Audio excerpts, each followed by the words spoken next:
কেউ কখনো যদি আমায় জিজ্ঞেস করে যে আমার সমুদ্র পছন্দ না পাহাড় পছন্দ, আমি নিঃসন্দেহে এটা বেছে নিব যে আমার অবশ্যই পাহাড় পছন্দ। পাহাড়ের যে সবুজ সবুজ আভা, সব চারপাশের যেটা সবুজ প্রাকৃতিক পরিবেশ, এটা আমাকে খুব আকৃষ্ট করে বলার বাইরে।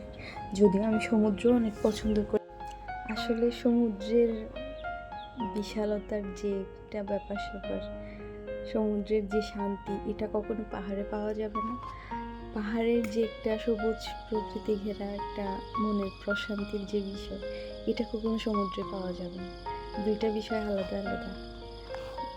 যেখানের সুখ শান্তি সেখানে বলতে গেলে পাহাড় প্রকৃতির এমন এক অসাধারণ সৃষ্টি, যা তার উচ্চতা, খাড়া ডাল, সবুজ প্রকৃতিতে আমাদের শান্তি এবং শক্তি দেয়।